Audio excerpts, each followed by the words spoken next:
Di masa sebelum Pak Jokowi, Habib Rizik tidak hanya ditersangkakan, bahkan beliau diterdakwakan, diadili, dipenjara, dan menghabiskan waktu hukuman di penjara sampai beliau bebas. Kenapa pada waktu itu tidak ada yang mengatakan kriminalisasi ulama?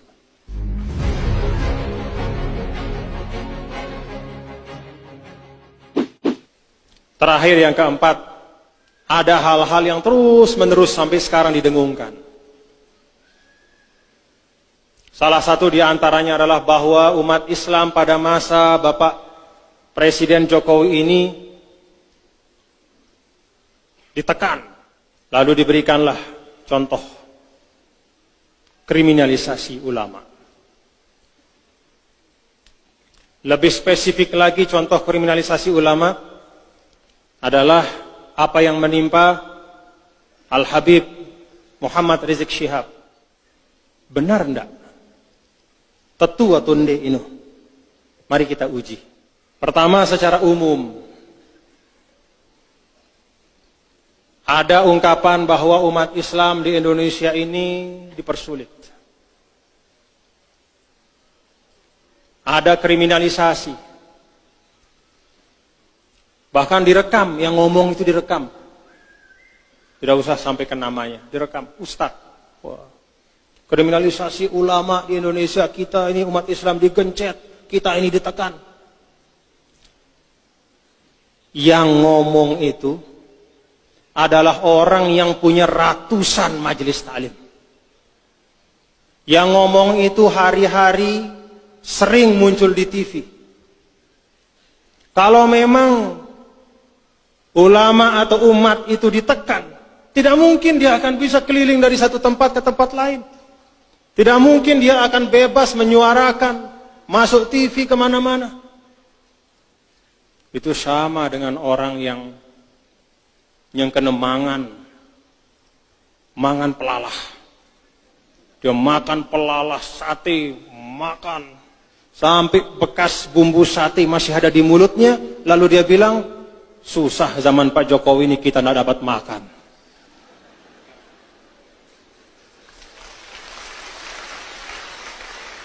Haluhu yukadzibu qawlahu.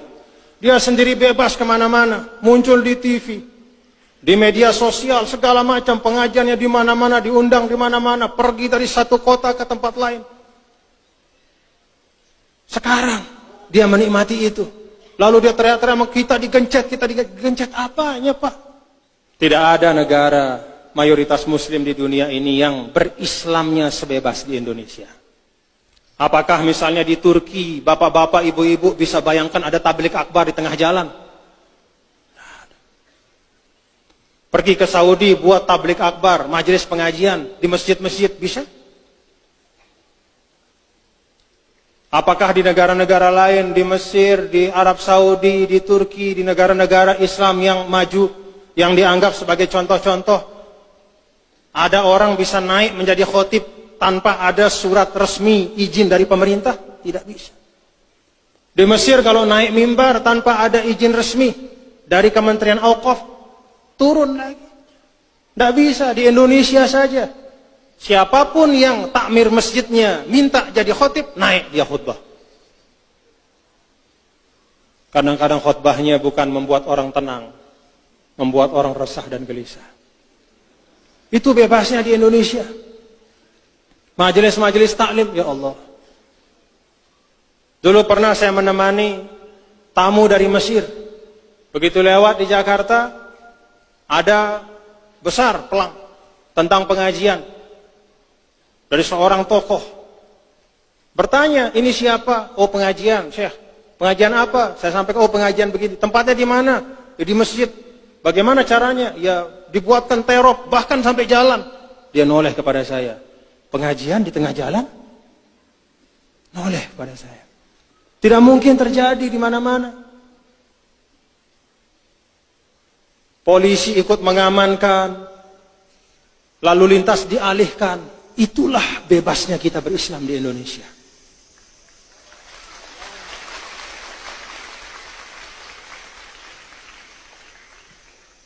lalu masih kita bilang kriminalisasi. Bahwa ada hal-hal yang perlu disempurnakan, iya.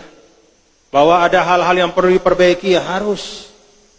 Tetapi zolim kita kepada kita sendiri sebagai bangsa kalau mengatakan bahwa kita tidak bisa berislam dengan baik di Indonesia.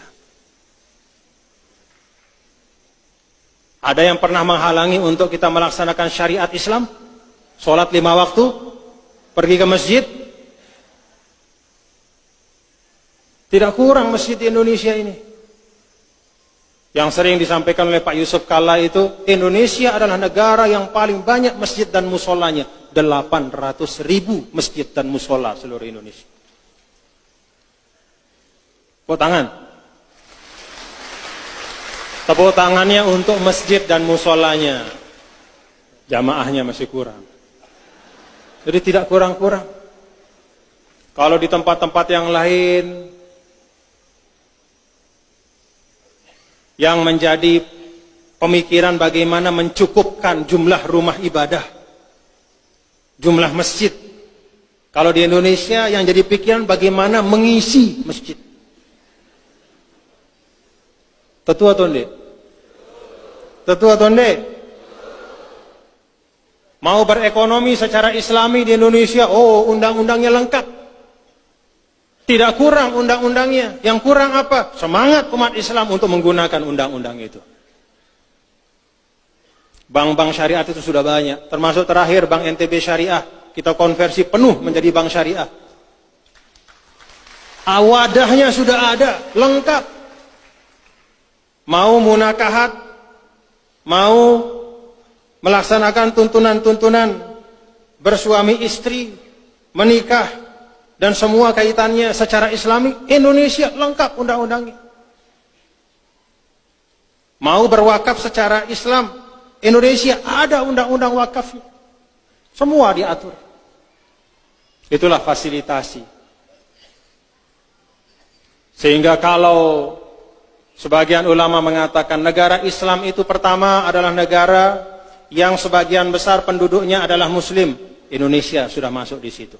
Negara Islam adalah negara yang tazharu fihi syara'iul Islam, yang bisa ditampakkan syiar Islam secara terbuka.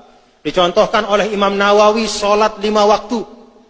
Di Indonesia ini bukan hanya sholat 5 waktu. Sholat-sholat sunnahnya pun bisa secara terbuka.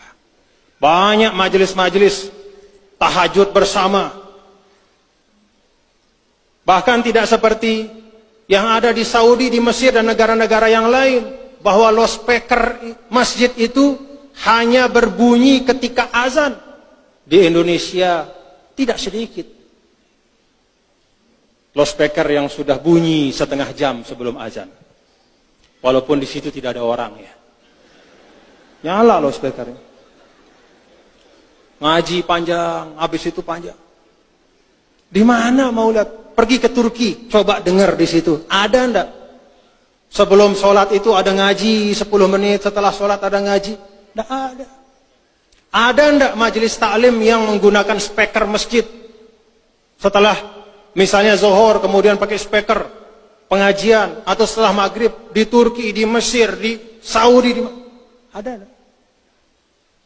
Kalaupun pengajian itu ada, dia pakai speaker dalam, tidak menggunakan speaker luar. Jadi jangan termakan oleh hasutan bahwa di Indonesia ini kita berislam susah. Tidak, ruangnya sangat lebar, kesempatannya sangat luas. Bahkan kita sendiri yang sering tidak mampu menggunakan kesempatan dan ruang itu. Secara khusus sering dicontohkan dengan Al-Ustadz Al-Habib Muhammad Rizik Syihab. Beliau ini seorang da'i besar.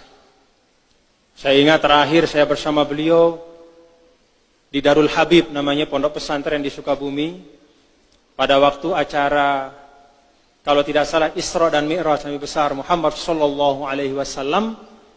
Itu Habib Noval Al-Kaf, pimpinan pondok itu mengundang saya, dan kebetulan mengundang beliau juga ternyata. Dan kami baca kitab bergiliran. Saya baca kitab Manaqib salah seorang habaib. Lalu setelah saya baca, Habib Rizik menyambung dengan bacaan. Beliau seorang dai, tokoh. Dikatakan dan dicontohkan oleh banyak pihak bahwa pada masa Bapak Jokowi ini ada kriminalisasi. Contohnya kepada Habib Rizik.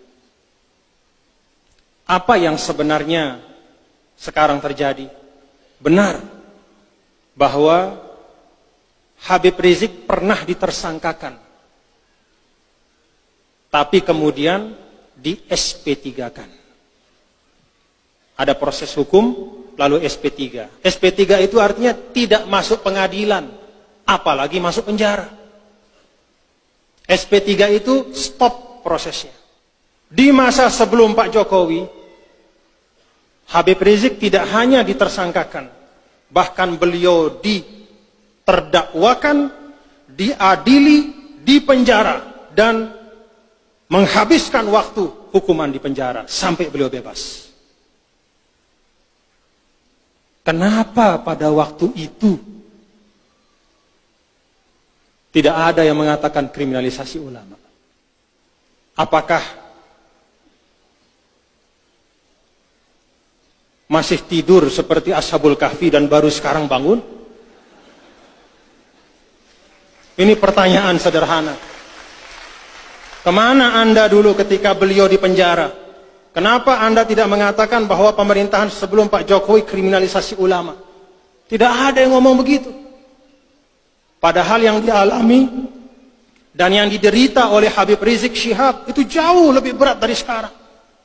Kalau sekarang tersangka tapi selesai SP3, tidak jadi karena tidak cukup bukti. Tapi kalau dulu tidak hanya tersangka, terdakwa, terpidana, menunaikan hukuman, mana yang sekarang membela beliau itu dulu? Mana? Artinya apa, Bapak-bapak? Suara-suara yang menggunakan nama beliau sebagai alasan terjadi kriminalisasi ulama, suara-suara itu semata-mata adalah suara mereka yang tidak suka kepada presiden. Karena tidak suka saja. Kalau memang betul ukurannya adalah apa yang menimpa beliau, justru beberapa tahun yang lalu jauh lebih berat. Tapi dulu tidak ada Pak Jokowi masalahnya. Dan tidak ada kepentingan politik. Oleh karena itu, Bapak-bapak, Ibu-ibu, Saudara, terkait dengan isu-isu seperti ini, mari kita kembalikan kepada kenyataan. Apakah ada benar bahwa kita sebagai umat Islam ini tersulitkan di dalam mengamalkan Islam di Indonesia? Nih saya tanya, muslimat, ada merasa sulit? Lalu ngaji susah? Sembahyang susah? Apa Malik? Taik haji susah? Ya memang susah kalau taik haji. Tapi susahnya bukan karena pemerintah bikin susah, tapi karena kuotanya terbatas. Tapi tidak ada hal yang menunjukkan dengan nyata bahwa ada kriminalisasi atau ada upaya untuk meminggirkan umat Islam. Ini saya sampaikan, Bapak-bapak, mengajak kita semua berpikir. Apa yang kita baca di media sosial itu sebagian besarnya itu hoax, bohong.